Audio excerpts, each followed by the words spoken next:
investigator for the leaks day in the DCMS. We saw the DCMS secretary publicly endorsing LBC, which is a company owned by Dean, which conveniently actually signed Conor Novak as one of their new talk show hosts.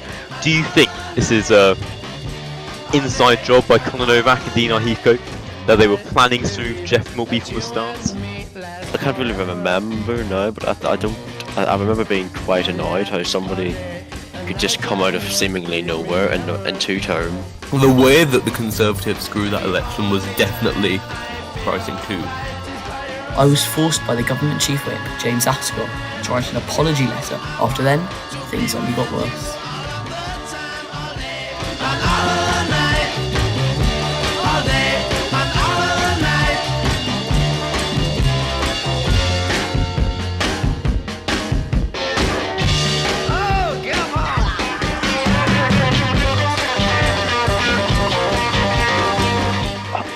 Are you saying Joe Biden is a bad person? Is this what you're implying? I'm not saying. I'm saying maybe. Have you seen Joe Biden? Well, what I'm implying is that you shouldn't be copying American politics and trying to use mottos such as Are you accusing us of copying Joe Biden? No. That's exactly what I'm doing. Oh my god. I was at Clonmel once. Plays it up.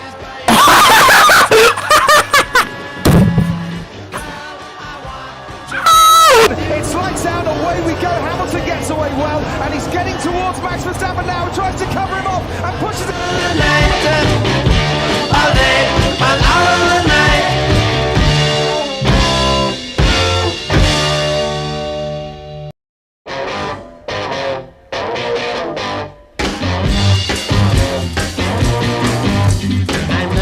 Good evening, and welcome back to the Sammy Show. I can tell you that it was me who made the decision not to serve You as did. not And that's only interesting though, because the messages I saw said that you were forced out of the party.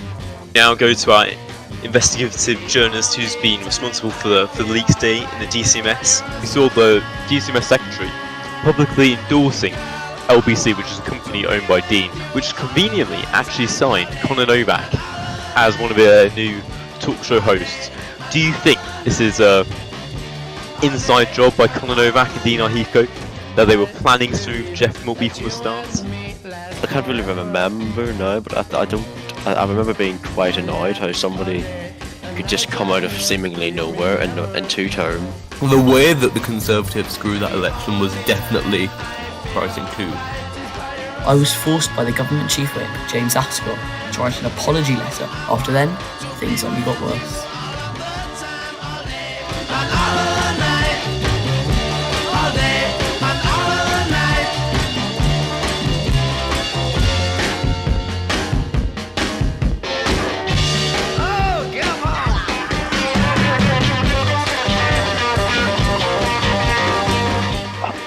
Are you saying Joe Biden is a bad person?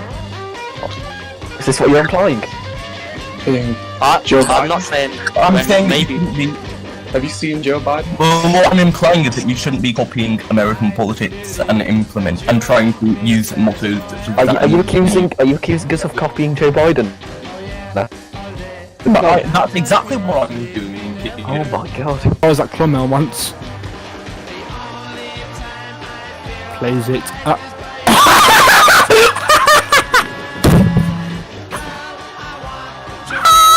It's lights out, away we go. Hamilton gets away well, and he's getting towards Max Verstappen now and tries to cover him off and pushes it.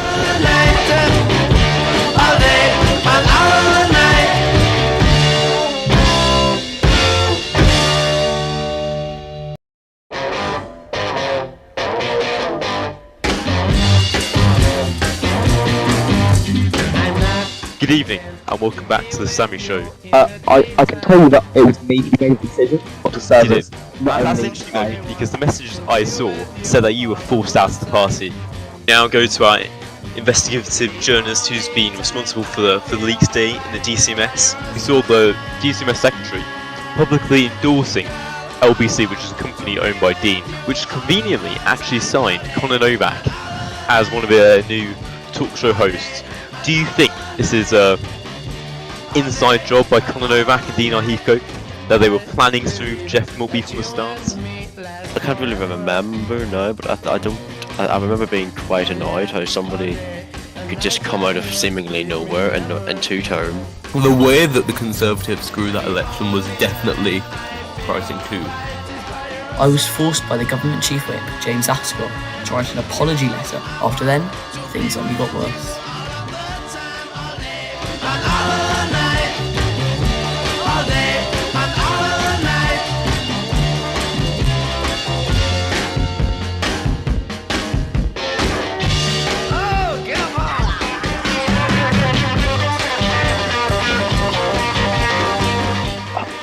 Are you saying Joe Biden is a bad person? Is this what you're implying? I'm not saying. I'm saying that maybe. you shouldn't be. Have you seen Joe Biden? Well, what I'm implying is that you shouldn't be copying American politics and trying to use mottos such as that. Are you accusing us of copying Joe Biden? No. That's exactly what I'm doing. Oh my god. I was at Clonmel once. Plays it up.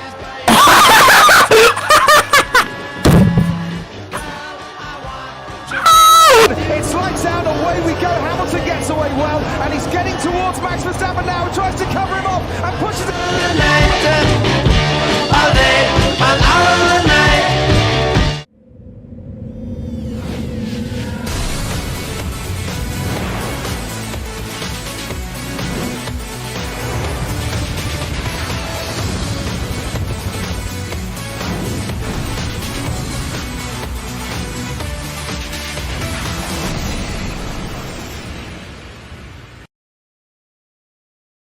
Ladies and gentlemen, welcome to the J Factor. Today we're talking about a lot of stuff, both in-game and in real life. The first topic we'll talk about is the by-election results, ULEZ, and if the Conservatives are doomed the next general election. Here we have our guest, Cheers Rafa, who is pro-Labour and anti-ULEZ, Thomas, who is pro-Conservative and anti-ULEZ, and as well, we will get a call in later from Cheers Mason, who is pro-Labour and unsure about ULEZ. Can our guests introduce ourselves? No. Joking. Hello, I am the Home Secretary and the Crime Minister. Cheers, Rafa. That is all you need to know. Okay, and I'm not sure if I'm not sure if Thomas is here now. No, I am here, don't worry. Okay, can you introduce yourself? Yeah, of course. I'm the Shadow Home Secretary, and I'm a real patriot, not like this phony Prime Minister. You're a plastic patriot. Okay. From Royal Town Sutton Coldfield.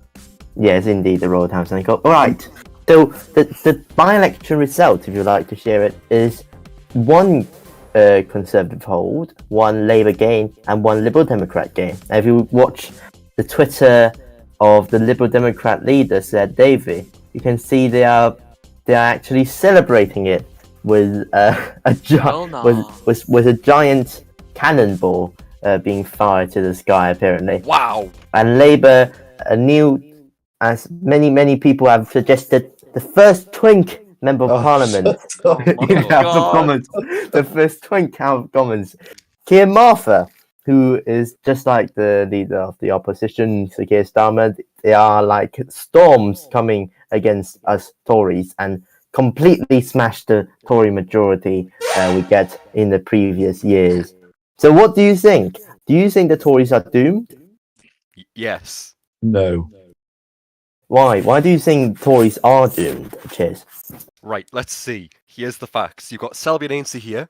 This is a safe Tory seat. You've got 20,000 majority, I think it is, yeah. That has been smashed to pieces by Keir Mather and Keir Starmer. What's happened is people are engaging with the current crises going on in life. You've got the cost of living crisis, you've got the strikes, you've got everything else going on. This is a traditional by-election which shows just how unpopular the Tory government has become. Uxbridge, in comparison, was more or less a referendum on ULEZ. That is the fact. It was a referendum on ULEZ, the Tories made a referendum on ULEZ, and Labour let them make it a referendum on ULEZ.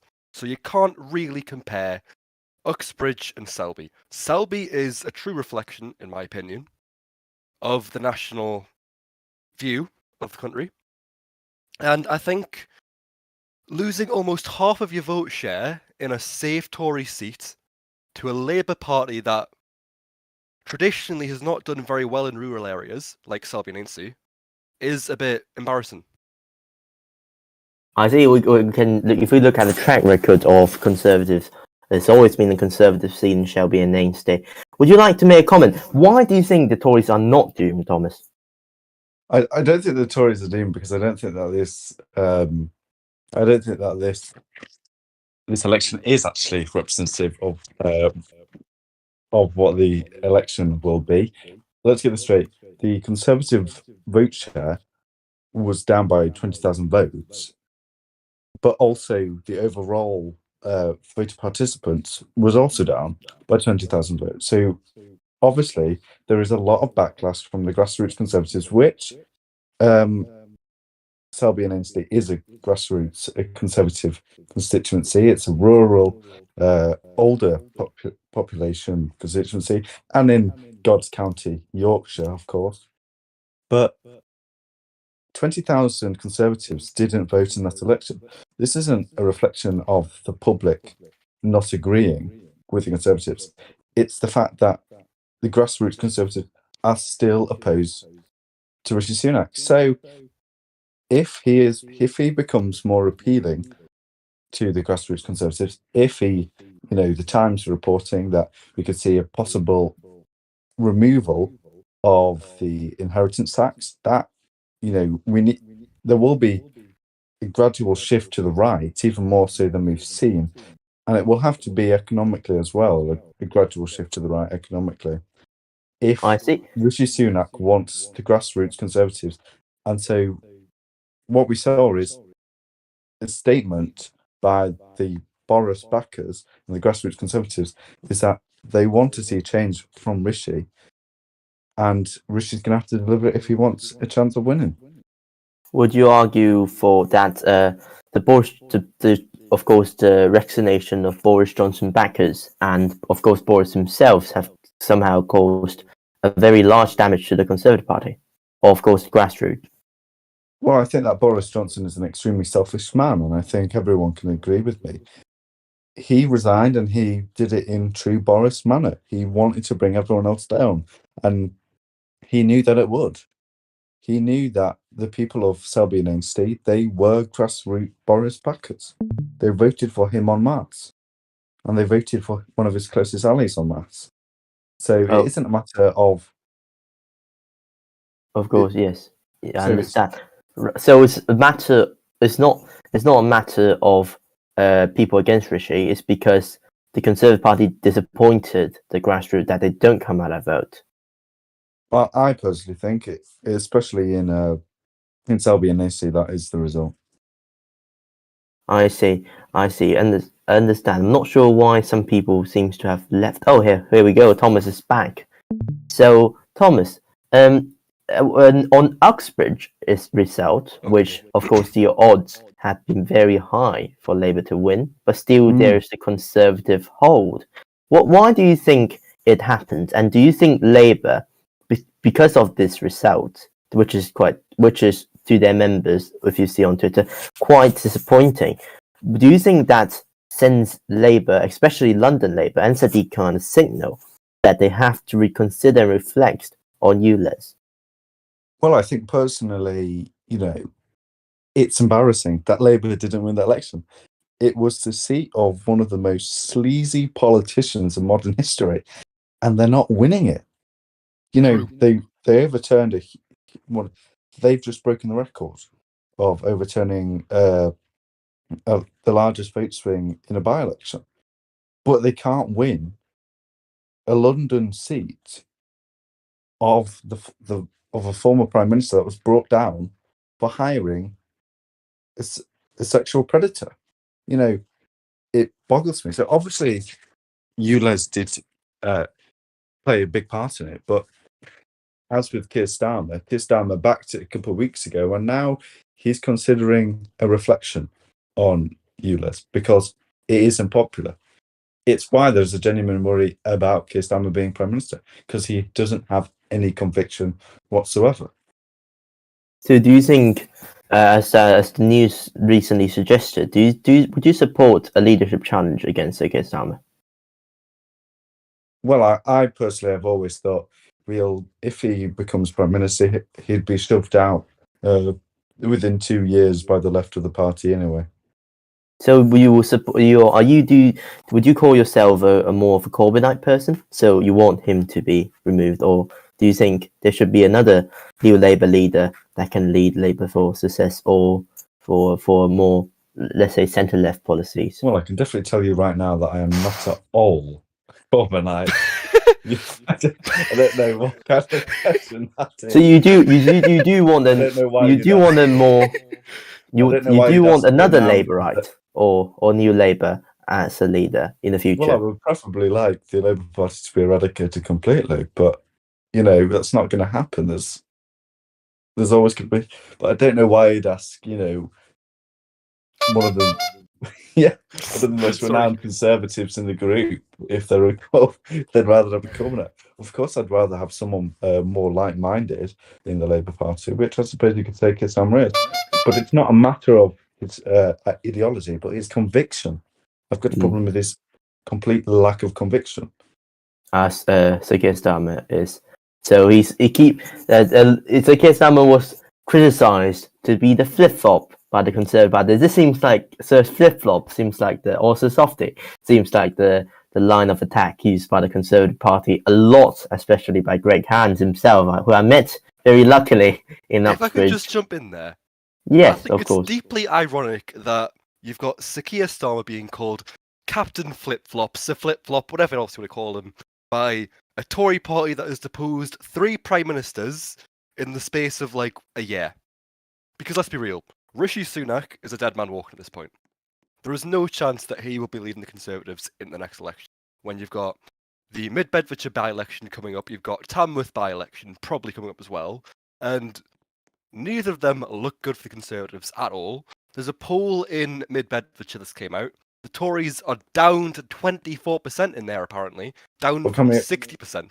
But the polls were also, against us in Uxbridge and South Ruislip, but we still came up on top. But if you look at the polls in Uxbridge and South Ruislip, of course it's looking bleak. The first one, we're in the middle of the term. That is true, but you do not see most governments this far down in their safe seats in the middle of term for a you good don't see this many midterm resignations either. And why is that? Well, because there's career politicians like Nadine Dorries that wanted their lordship, but she blamed sinister forces wanting to go against a working class Scouser. I mean, I dislike Scousers, but I wouldn't blame that for the reason. I think she's just generally incompetent. Well, Chair Streffer, what do you think the ULEZ by-election shows to the Labour Party? Do you think that causes the Labour, or that will be put on pressure on the Labour Party, especially Sadiq Khan, to reconsider ULEZ? Because that's really the original question. Well, if you look at Labour's National Policy Forum, which took place today, Keir Starmer said, and I quote, "Labour must learn the lessons from Uxbridge." And he blamed the loss on ULEZ. Straight away addressing the fact that something is very wrong when a Labour policy is on each and every Tory leaflet. It's clear that ULEZ is not working.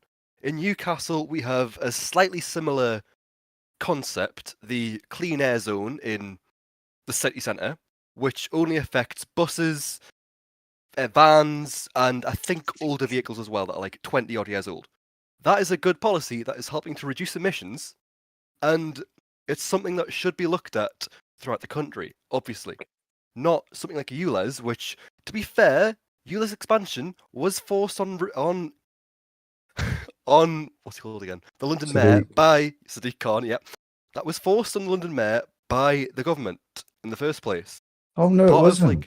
Wait, no, it wasn't. The government was against the expansion of ULEZ as the... That's just not true. If you look as the transport No, sector, but it is true, because Michael Gove wanted to address, was it not the Local Housing and Communities Act, to see if what he was doing was illegal. There's been High Court there's been High Court cases regarding the ULEZ expansion. If you look at the letter that was sent to Sadiq Khan about the government giving funding for TFL during lockdown to keep it stable, one of those conditions was implementing ULEZ or something similar.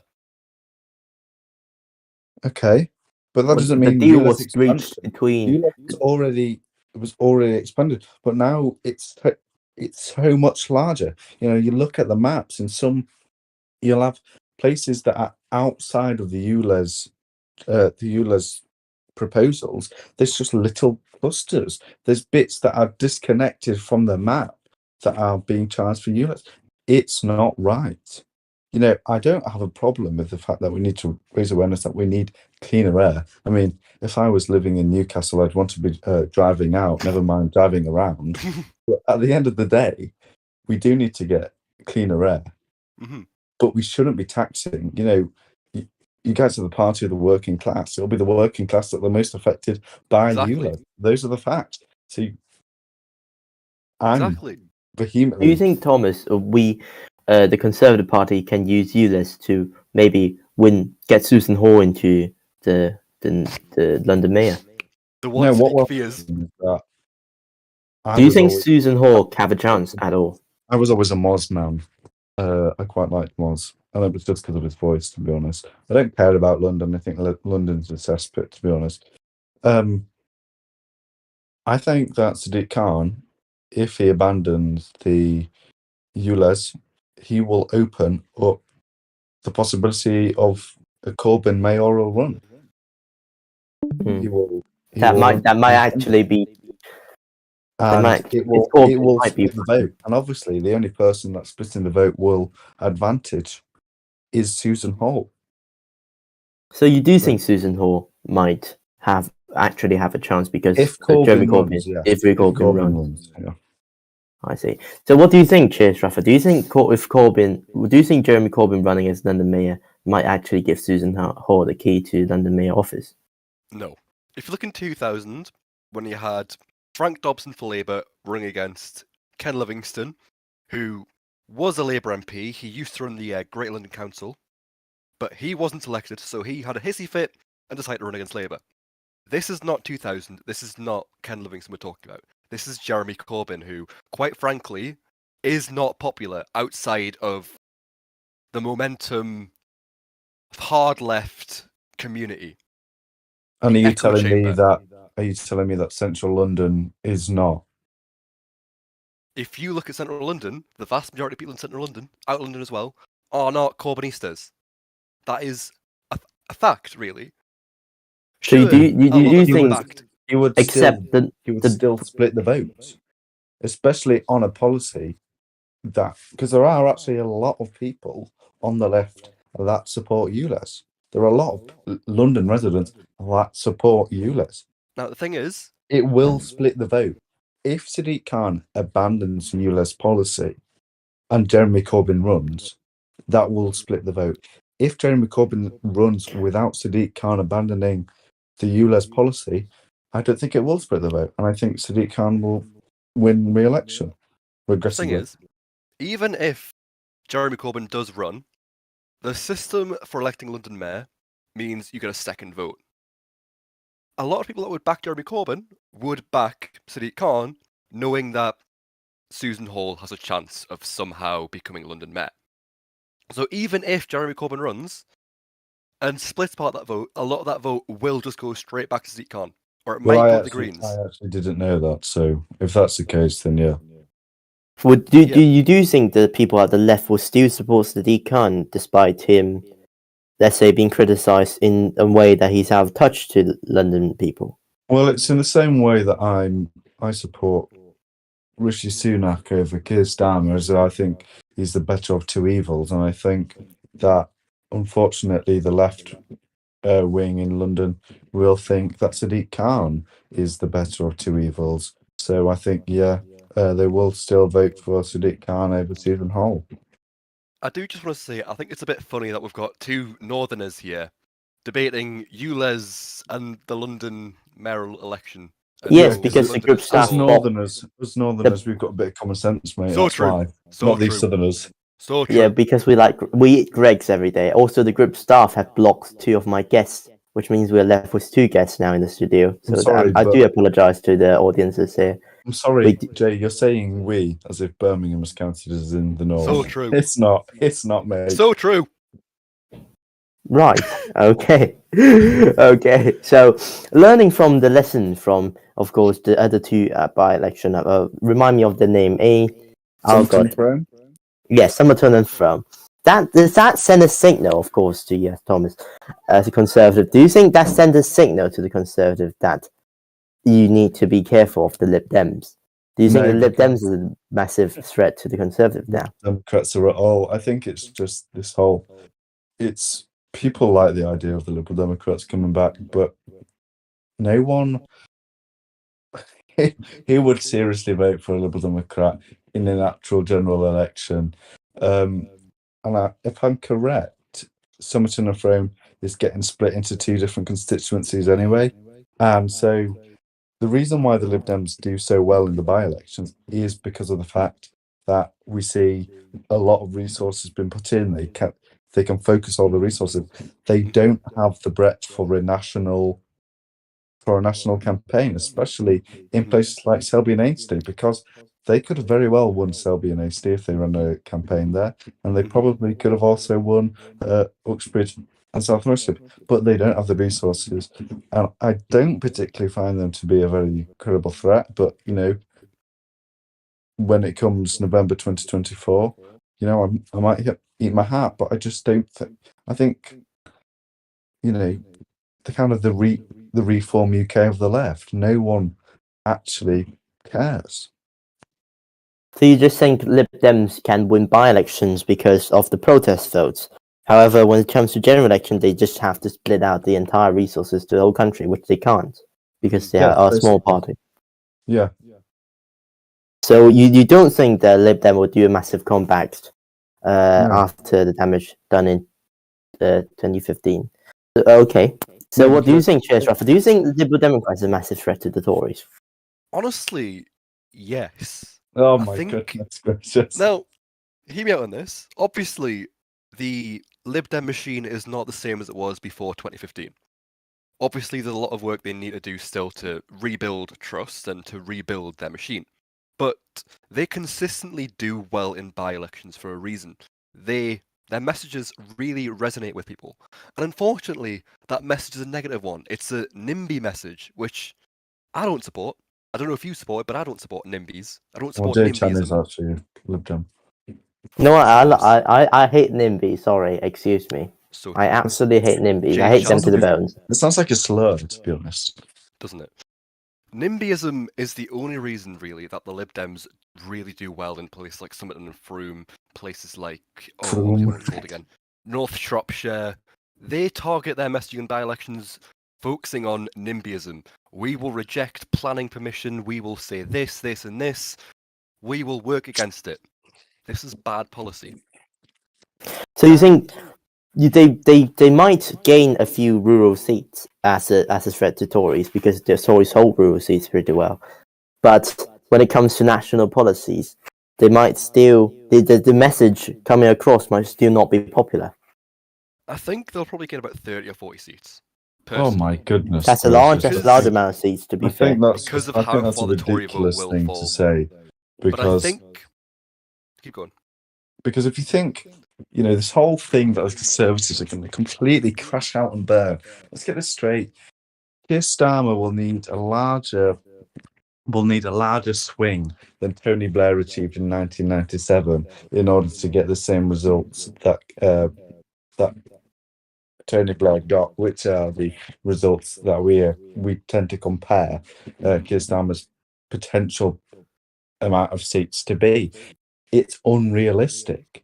It all depends. The whole election depends on Scotland. It's the only time I've ever praised the Scottish Nationalist Party to remain intact because Scotland will hand Labour 10 Downing Street. And that's, you'll probably love that, Steve, but that's not a thought I cherish. At the end of the day, I don't think that I would go to see complete and utter destruction of the Conservative Party. We have a short of time now, so let's talk about what's the Labour Gain one? Well, remind me the name of the constituency. Selby and Ainsty.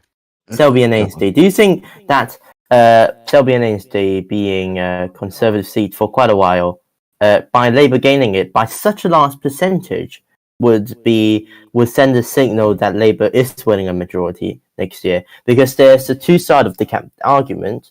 One look at Uxbridge and say the general election is not an end call, as Tories to have a chance, and one look at Ainsley's by-election itself and say Labour is definitely gaining a lot of Tory seats, especially in places where was of course a more Tory dissatisfaction. What do you think, Cheersruffer? Well, I did a tiny bit of campaigning in Selby and Ainsty, and what was clear was a lot of people were backing Labour over the Conservatives. Many for the first time in years. You saw door after door after door, Labour stickers in the window, Labour thingamajiggies, little polls, Labour everything. Do you think you are just sent to a very Labour area? No. Because that's the case for both more parties, of course, where people who are doing tiny campaigns are sent to areas where the party support is large. Well, to be honest with you, I was really surprised that Selby was a Tory safe seat. I went to Selby once and it was an absolute shithole. I thought, oh God, I wouldn't want to be living here. But well, Selby is only a small part of Selby and Ainsty, to be fair. Yes, of course, Selby and Ainsty is an alright big constituency, to be fair. I mean, anything would be better than such. I haven't been there, of course. So, Cheersruffer, talk about your campaign in Selby and Ainsty. Well, we just handed out leaflets, really. That was my job. Have you met the twink? Unfortunately, I've not met the twink. Oh, that's sad. The twink. Oh, that is terrible. Well, of course, we now have the baby of the house, who's called a twink by so many people in both parties. By so many people. It's about 12 people on Twitter that are gay. It's not that many people. Excuse me. Okay. So, do you think a 25-year-old MP is being too young? Because that's some people arguing a 25-year-old MP is too young. And if JJ Cunningham agrees, then me and JJ Cunningham, we are always at odds with each other. And the fact that me and JJ Cunningham agree on this, I can't believe it. Johnny Mercer, he may, and Emily Thornberry may call him a twit, but I always quite liked Emily Thornberry as a person. If anyone was the next Labour leader, I'd want Emily Thornberry. But at the end of the day, he has spent more time in school than he has in the real world. And his mum says, oh, well, he's worked for Wes Streeting, he's got all the experience he needs. No, he doesn't. Do you think an age can determine his experience? Because yes, 25-year-olds is quite a young age, but do you think he tried hard to get more experience and he will gain experience as an MP himself? No, we all know why he was picked. We all know why he was picked. Why? I shouldn't have to spell it out because he's young and he's gay. Slay. Okay. What do you think about the Cheersruffer? Do you think 25-year-old is a very young age? Not at all. I think the House of Commons should be representative of the nation as a whole. So we do need some young MPs. Mhairi Black was 20 years old when she was first elected for the SNP. Say what you want about her, but she has been a decent young MP overall. Let's talk about the best young MP, Dahina Davidson. Of course, yes. So you think experience is matter more than age? Of course, if Keir Martha tried very hard to gain experience, do you think his age doesn't really matter? I don't think age tells you everything about a person.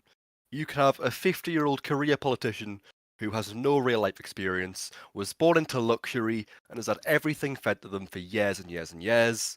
Someone like Jacob Rees-Mogg, no life experience, no real life experience. Are they a better fit to be an MP than someone like Keir Mather? I don't think they are.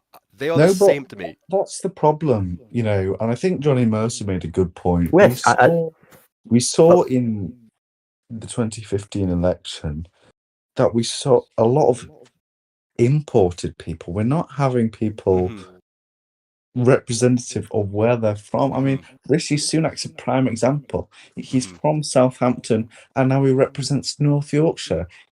You know, I can tell you right now, when I heard about it, I was absolutely furious. I thought, you know, because Yorkshire is God's county. I don't know if I've mentioned that, but it is God's county. And I thought, I can't believe we're having someone from the south represent us. We shouldn't have people imported. So you do think we shouldn't have been? Of course, the party shouldn't be parachuting random MPs into places where they think is safe. Yeah, I'd agree with you because we've got this whole thing, Mid Bedfordshire. Bloody, she's from Liverpool. So Dean Doris is from Liverpool. She wouldn't get. She would never get a safe seat in Liverpool. Bloody hell! No. No. But she's had to go to Mid Bedfordshire, and it's because I think we have seen a large increase of career politicians, and I think, unfortunately, Keir Mather is one of those. What is Keir Mather a career politician, Chase? I mean, he's 25. He was educated in Hull, so he's kind of from close by. Oh, don't tell me. Born in Hull. From Hull. Hull is in East Yorkshire. Selby's in North Yorkshire or West Yorkshire. It's like what? It's like what? 20 miles away, 30 miles it's away. 2 hours away. 2 hours away. That's a long way, to be fair. That is nothing compared to Mid And if Bedfordshire. he's from Liverpool, I tell you right now, if I was vote for someone for Hull, I'd rather slit my own throat than vote for someone from Hull. I tell you that right now. Now, I'm quite lucky being in the northeast with Labour. A lot of Labour's northeast MPs are from the local area. The 3 Newcastle MPs, one was a local councillor for like 30 odd years, I think, before he became an MP. The other 2 born in Newcastle, raised in Newcastle, etc., etc.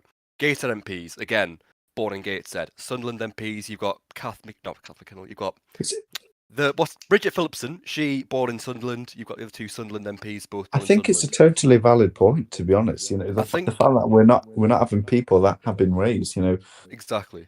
I'd maybe say, well, I'm from Harrogate, but I know what life in North Yorkshire is like. I'm born in rural North Yorkshire, and I live in rural North Yorkshire now.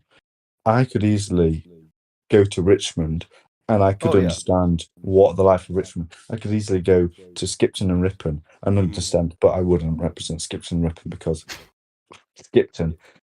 I could go to Harrogate and Knaresborough where I was born, and I could represent them.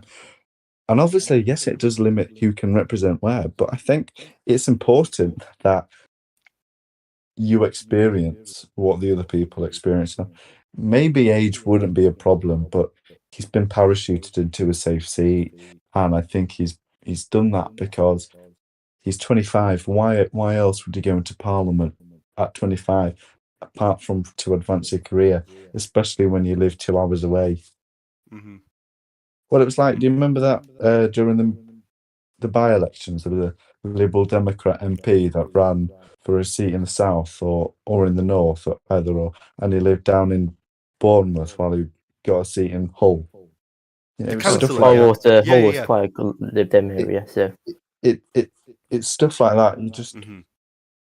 It's just it's a system that have to change. My biggest takeaway from that is that we need people representative of that area, whether they're the right age or not.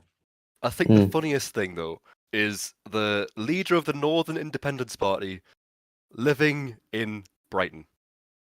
Oh, that's the southest of the south.